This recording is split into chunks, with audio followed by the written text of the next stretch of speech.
Bueno, iglesia, bienvenidos. Quiero que dispongamos nuestros corazones porque vamos a entrar en oración delante de la presencia de nuestro Dios. Dice el Salmo 18, cuánto te amo, Señor, mi fuerza mía. Señor, en esta mañana venimos agradecidos ante ti, sabiendo que te amamos, pero te amamos porque tú nos amaste a nosotros primero, Señor. Tú hiciste un sacrificio grande en la cruz, moriste allí, entregaste toda tu vida por amor a nosotros. Aún antes de que nosotros naciéramos, tú lo hiciste por amor, Señor. Y hoy decimos delante de ti, Señor, que te amamos. Te amamos no por lo que haces en nuestras vidas o por los milagros que vemos.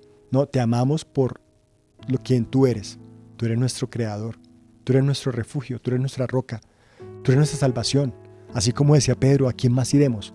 Si solo en ti tenemos palabras que nos dan vida eterna. El Señor es mi roca y es mi amparo. Es mi libertador, Señor. Por eso en esta mañana yo quiero colocar delante de ti mi necesidad, porque tú eres mi amparo, tú eres mi refugio. ¿A quién más yo podría ir, Señor? Te necesito en esta mañana, Señor. Ven a socórreme, Señor, porque mi alma te anhela. Mi espíritu, Señor, clama por ti día y noche, porque quiero presentarme delante de ti, Señor. Quiero subir al monte santo. Quiero estar delante de tu presencia, Señor. ¿Qué otra cosa podría yo pedir más que tú en mi vida, Señor? Que tú vivas en mí por medio de tu Espíritu Santo. Que tú me guíes, que tú me fortalezcas, Señor. Que tú me ayudes en medio de mi angustia, en medio de mi dolor. Por eso el salmista dice, mi libertador, mi amparo. Porque a ti vengo, Señor. No tengo a nadie más a quien acudir. Yo acudo es a ti, mi libertador. Porque tú eres la fuente de toda salvación. Y yo te pido en esta mañana de que tú en este momento, Señor, empieces a libertar personas que se sienten tal vez decaídas, Señor, que se sienten caídas, que sienten que no pueden más con su vida, Señor. Por favor, que la luz de Cristo alumbre sus corazones en este día, Señor. Y que tú traigas esperanza, traiga fortaleza, trae ánimo a esos corazones y a esas vidas. Te lo pedimos de todo corazón. Tú eres nuestro escudo y el poder que nos salva. Señor, tú estás siempre a nuestro alrededor. Aunque pasemos por valle de sombra o de muerte, tú nos proteges, Señor, porque tú nos resguardas. Ese eres tú, un Dios que aún nos bendices y también nos protege, Señor. Gracias por esa protección que tú das a mi vida y a mi familia, Señor. Colocamos la vida de nuestros hijos, de nuestra esposa, de nuestros padres, de nuestros nietos, de nuestros sobrinos, Señor. Los colocamos al amparo y al resguardo de tu refugio, Señor. Así como la gallina, Señor, guarda sus polluelos bajo sus alas, en esta mañana queremos permanecer pegados a ti, Señor, y no queremos separarnos de ti. Queremos seguir tus pasos y caminar junto a ti, porque sabemos, Señor, que tú nos guardas así como guarda la gallina sus polluelos. Gracias, Señor, te damos por tu misericordia y por toda tu bondad. En mi angustia invoqué al Señor, y el Señor me respondió. Señor, en esta mañana venimos delante de ti con todas nuestras peticiones y necesidades, sabiendo y entendiendo que cada una de ellas tú nos respondes, que nuestras oraciones no quedan en el aire, no quedan allí vacías, sino que tú nos das la respuesta, Señor. Ya sea que la respuesta sea sí, no o espera, Señor, sea cual sea, Señor, que mi corazón, Señor, aún te ame y aún te adore, Señor. Que yo nunca me aparte de tu presencia ni de tu lado, Señor. Que siempre pueda estar junto a ti, Señor. Porque lo que yo te estoy pidiendo tal vez son cosas que se quedan aquí en la tierra, Señor. Son cosas que van a pasar, Señor. Pero aún en medio de esas cosas a veces me angustio por eso. Y por eso ruego en esta mañana, Señor, para que nuestros corazones sean despojados de cualquier angustia, de cualquier temor, de cualquier desespero o de cualquier, Señor, tristeza que haya en nuestras vidas, Señor. Oro, Señor, por las personas que están tristes, tal vez porque han perdido a un ser querido, Señor. Oro para que tú llegues y los consueles, Señor, y que ellos puedan sentir un abrazo tuyo fuerte, Señor, que ellos se puedan sentir allí, que tú estás en medio de su dolor, en medio de su angustia o en medio de su tristeza, Señor. También oro a favor de aquellas personas que están pasando necesidades, Señor, tal vez necesidades financieras. Te pido que tú abras puertas, Señor, y que abras puertas de empleo, Señor, o que traigas sobre ellos sabiduría, Señor, de lo alto, para que ellos puedan comprender y entender hacia dónde deben dirigirse, qué negocio pueden hacer, qué negocio pueden realizar, Señor. Oro, Señor, también por personas que están pasando por crisis emocionales o crisis de salud, Señor. Yo te pido que tu presencia, Señor, los arrulle, Señor. Así como cuando una madre arrulla a un bebé en sus brazos, Oh Señor, trae sobre esas vidas, Señor, que están pasando por dificultades de sanidad o de tal vez diagnósticos, Señor, que en su mente pueden pensar que es un diagnóstico de muerte, pero para ti, Señor, simplemente es una prueba más. Es un fortalecimiento más a nuestra vida espiritual. Arrúllalos, Señor, así como una madre arrulla a un bebé, y que ellos puedan sentirse tranquilos, Señor, y sollozados sabiendo que tú estás con ellos y que tú les consientes su cabeza, Señor, y tú les dices tranquilo, todo va a estar bien, todo lo tengo bajo control porque todo está bajo mis manos, y sabemos y entendemos eso, Señor. También oro, Señor, por familias que están en este momento pasando por dificultades o crisis familiares, Señor. Yo te pido para que tú traigas sobre sus hijos, Señor, un corazón dispuesto, Señor, hacia los padres, y sobre los padres, Señor, un corazón atento hacia sus hijos, Señor. Por favor, vuelve los corazones de padre a hijos y de hijos a padres, Señor. Si aún hay personas aquí que tal vez han dejado de comunicarse con su papá o su mamá, yo oro, Señor, para que este día sea un día de reconciliación, para que este día sea un día de llamadas a esos padres o hacia esos hijos también, y decirles: hijo, te amo, papá, te amo, gracias por esto, gracias por aquello. Por favor, Señor, restaura la familia, Señor, que tanto lo necesita esta sociedad, Señor. Porque la familia es el núcleo, Señor, de la sociedad. Y la familia fue una idea tuya desde el principio, Señor.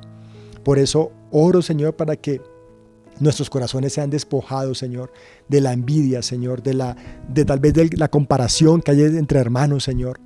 Oro para que haya sanidad entre esas relaciones que están peleando tal vez por una herencia o por una casa o por lo que sea, Señor. Por favor, trae paz sobre esos corazones y que puedan entender y comprender que tú eres mucho más allá que una casa o que un dinero, Señor. Ese eres tú, el Dios Todopoderoso.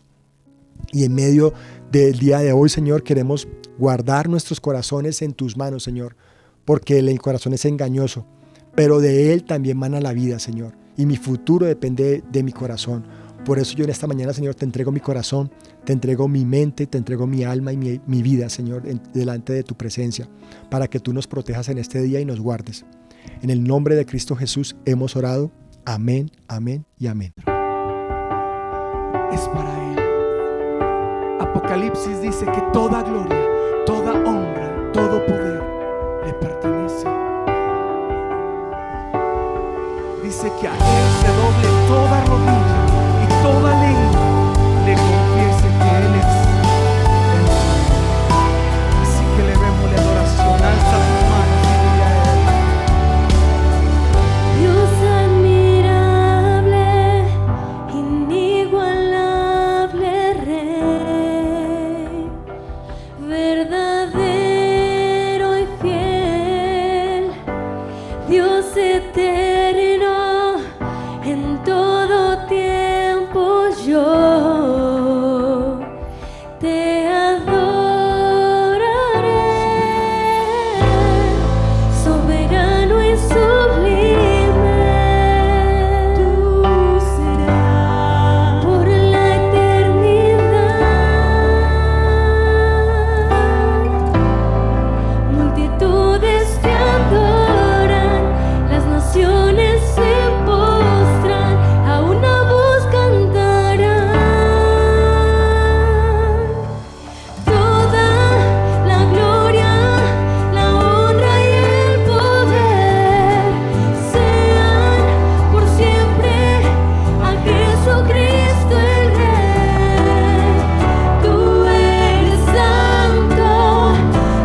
por la eternidad. Nosotros a Él. Multitudes te adoran, las naciones se postran, a una voz cantarán. Soberano, soberano y sublime, tú serás por la eternidad.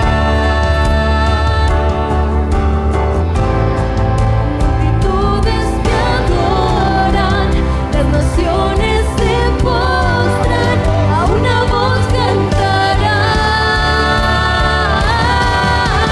Toda La gloria, la honra y el poder sean por siempre a Jesucristo el Rey. Tú eres santo, tú eres digno de adorar. Toda la gloria, la honra y el poder sean por siempre a Jesucristo el Rey. Tú eres santo, tú eres digno de adorar. Tú eres santo, digno de adorar.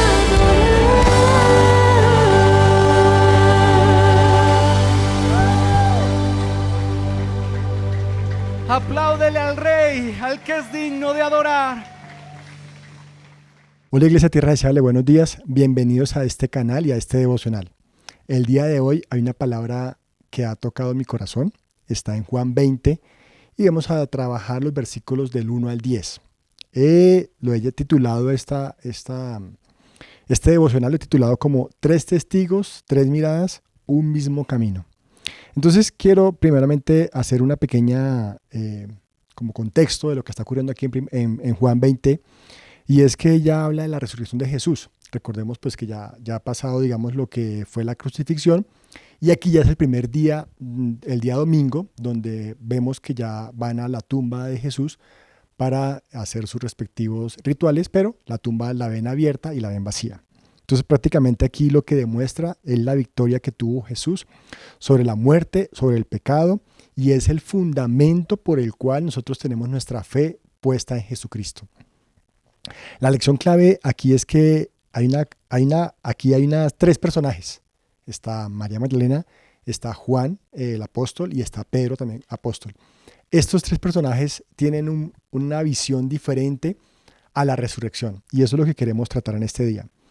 De acuerdo también a su contexto de la historia en que han venido desarrollándose con Jesús. Entonces dice el versículo 1, dice de Juan 20, dice así, lo voy a leer en la Reina Valera contemporánea.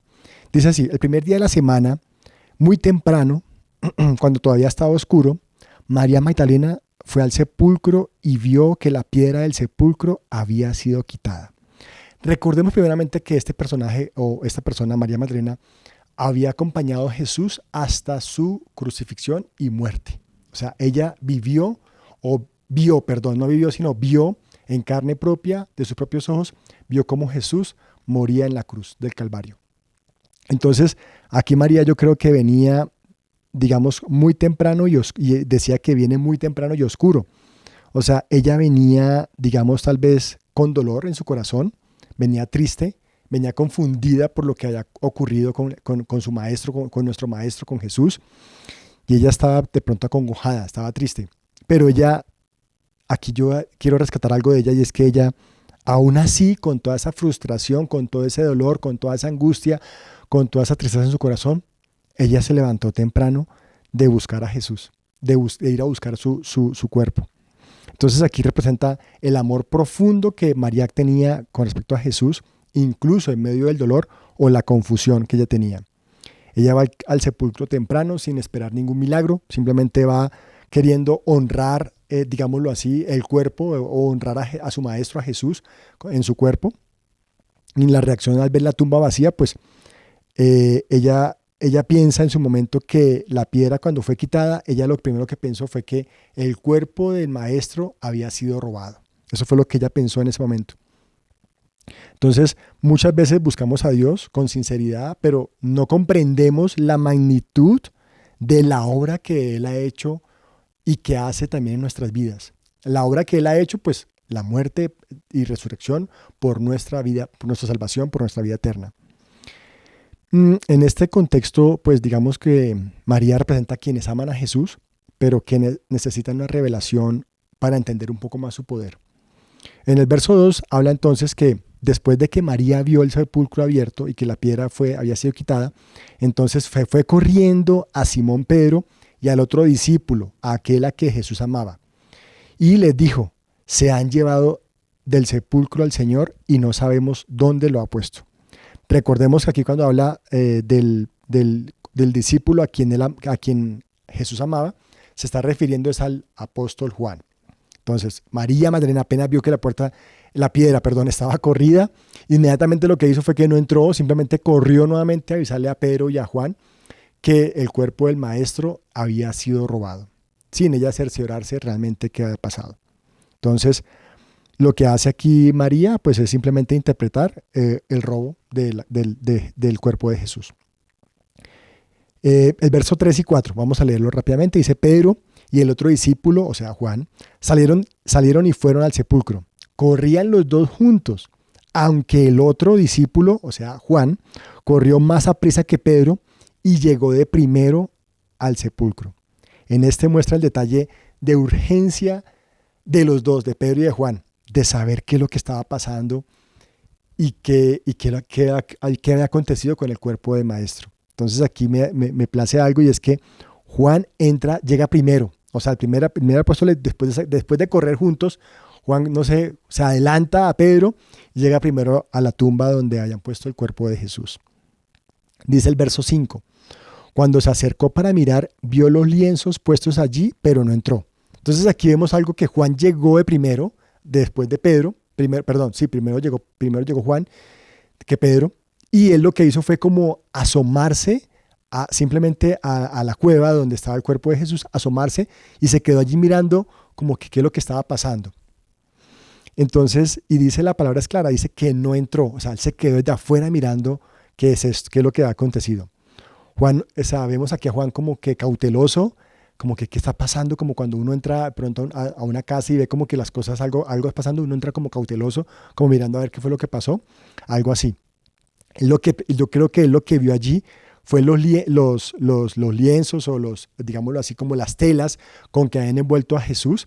Yo creo que él está mirando qué pasó con eso, dónde están las telas o cómo están en este momento, cómo están ubicadas, ¿sí? Entonces, creo que él se quedó mirando, pero no apresuradamente, sino como con cautela, lo que estaba pasando allí. Dice el verso 6 y el verso 7.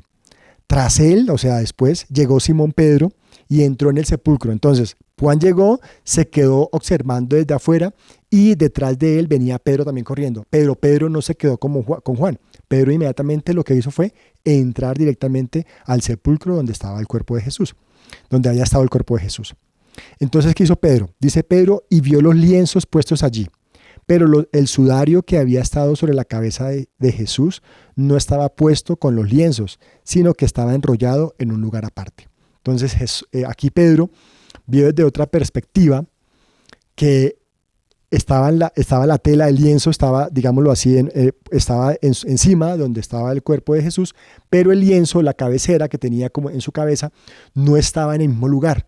Había sido colocado en un lugar aparte. Esto fue lo que realmente vio Pedro en este caso. Entonces él dijo, yo creo que él tuvo que haber pensado, oye, un momento, aquí algo anda mal, porque si hubiera sido un robo, tal vez esto no estuviera en el orden tal vez en que él lo encontró, porque él lo encontró de manera ordenada. Entonces es una pista, tal vez de Pedro empezó a sospechar de que Jesús había resucitado. Pedro vio la misma escena que había visto Juan, pero en su mirada no surgió un juicio afirmativo o negativo. O sea, no dijo, el maestro resucitó o efectivamente el cuerpo fue robado. No, él simplemente entró en un silencio como expectante y con una connotación de investigar, de saber qué es lo que estaba pasando. Su mirada, yo creo que fue una mirada no como de un silencio que uno dice, algo pasó acá, pero no sé qué pasó todavía, no entiende todavía qué es lo que ha pasado. Él entra apresuradamente, pero entra apresuradamente a investigar qué es lo que está ocurriendo o qué fue lo que pasó. Entonces dice el verso 8, entonces entró también el otro discípulo, al que había llegado primero al sepulcro, y al ver todo esto, creyó. Entonces, aquí vemos la segunda escena.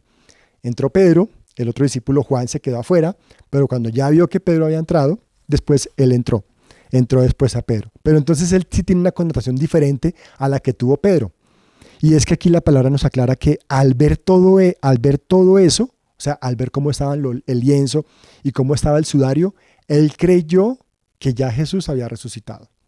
Es muy diferente la connotación a la que tuvo Pedro y a la que tuvo María Magdalena. En el verso 9 dice lo siguiente, y es que aún no habían entendido la escritura, de que era necesario que él resucitara de los muertos.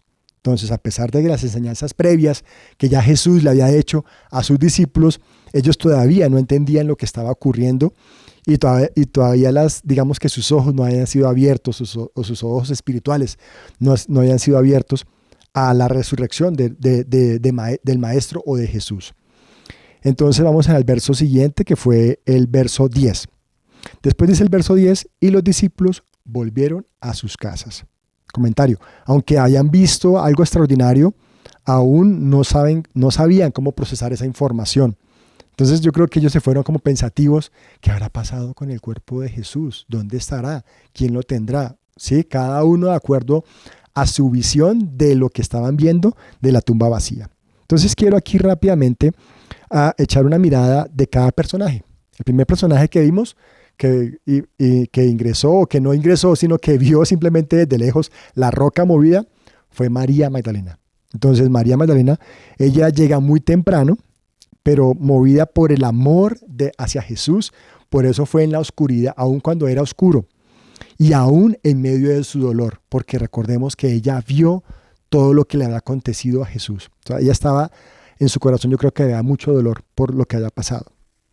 Y su mirada yo creo que también andaba un poco nublada, un poco cabizbaja, un poco triste. Pero aún así, a pesar de esas circunstancias y de lo que ella había vivido, observando a Jesús en su muerte, aún así, ella fue a la tumba de Jesús, porque fue a honrar a Jesús, fue a honrar el cuerpo de Jesús.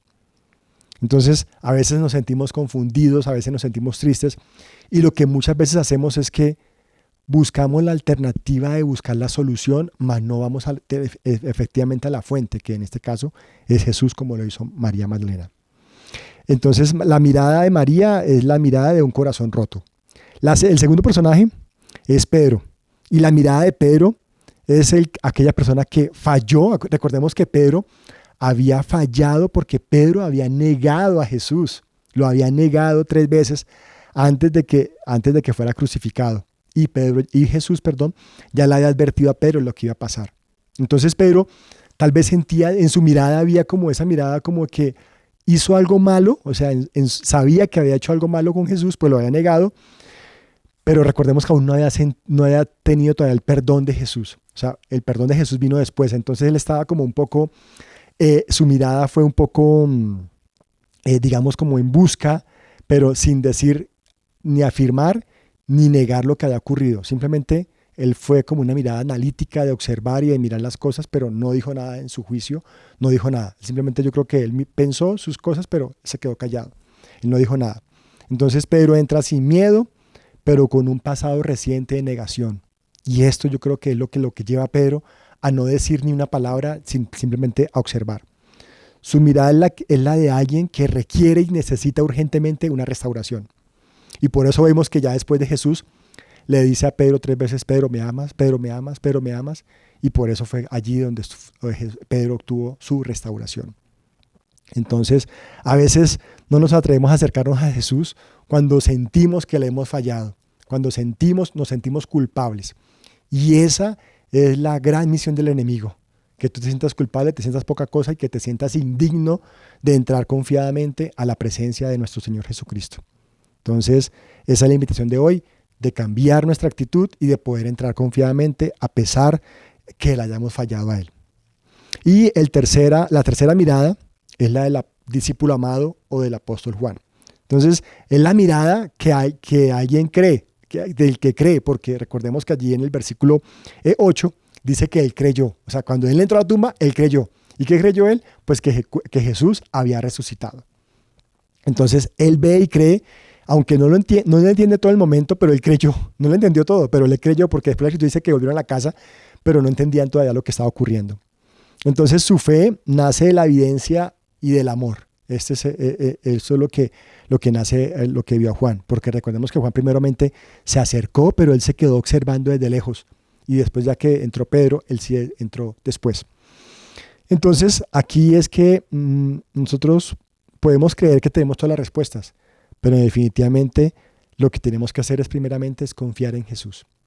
Entonces, eso es lo que esta mañana nos llama Jesús a buscar, digamos, su presencia en medio del dolor, en medio de la confusión, o en medio tal vez de sentirnos culpables, o en medio aún cuando tenemos muchas preguntas, pero aún creemos que Él las puede resolver todas, en el caso de Juan. Entonces, iglesia, espero que esta pequeña reflexión les quede en sus corazones y que ustedes también puedan durante el día reflexionar de cuál es su mirada hacia Jesús en medio de su resurrección. Iglesia, que el Señor te bendiga y que el Señor te guarde.